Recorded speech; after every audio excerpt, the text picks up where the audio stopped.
Neck finishing method 5 லைனிங்கும் கேன்வாஸையும் ரெண்டு use பண்ணி எப்படி நெக் ஃபினிஷ் பண்ணலாம் அப்படிங்கிறத பார்க்கலாம். லைனிங்கில் டேரெக்டாக நம்ம வந்து நெக்கை வந்து ட்ரா பண்ணாமல் கேன்வாஸில் வந்து நம்ம நெக்கை ட்ரா பண்ணிக்கலாம். நெக் வித் அண்ட் நெக் டெப்த்தை மார்க் பண்ணிவிட்டு தேவையான நெக் ஷேப்பை ட்ரா பண்ணிக்கலாம். அவுட்டர் பார்ட்டில் 1 inch எக்ஸ்ட்ராவாக இதே மாதிரி நெக் ஷேப்புக்கு ஏற்ற மாதிரி ட்ரா பண்ணிவிட்டு இப்போ கேன்வாஸை அவுட்டரில் கட் பண்ணிக்கலாம். அண்ட் இன்னர் பார்ட்டில் கட் பண்ணும்போது 1/2 inch மேலேருந்து விட்டுட்டு அதுக்கப்புறம் கட் பண்ணிக்கலாம். இப்போது சென்டரில் ஒரு நாட்ச் கொடுத்துருங்க. லைனிங் பார்ட்டோடைய சென்டர் நாட்சும் கேன்வாஸோடைய சென்டர் நாட்சும் ஒன்றா மேட்ச் பண்ணி ஸோ இது ஒரு அயன் பண்ணிட்டா நம்மளுக்கு அது ப்ரெஸ் ஆகிடும். இப்போது மெயின் ஃபேப்ரிக்குடைய ப்ரிட்டி சைடு நல்ல பக்கத்தில் வச்சுட்டு கேன்வாஸை ஒட்டி நம்ம ஸ்டிச்சஸ் போடணும். ஸோ ஒன்ஸ் கேன்வாஸை ஒட்டி ஸ்டிச்சஸ் போட்ட பிறகு கேன்வாஸ்லேருந்து ஒரு 1/4 inch வெளியே தள்ளி இந்த மாதிரி நம்ம கட் பண்ணிக்கலாம்.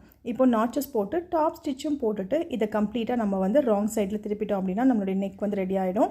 இப்போ எக்ஸஸாக இருக்க மெயின் ஃபேப்ரிக்லாம் கட் பண்ணிட்டோன்னா நம்ம கேன்வாஸையும் அட்டாச் பண்ணிட்டோம், நெக்கும் ஃபினிஷ் பண்ணிட்டோம். At the same time lining பார்ட்டும் மெயின் பார்ட்டையும் அட்டாச் பண்ணியாச்சு.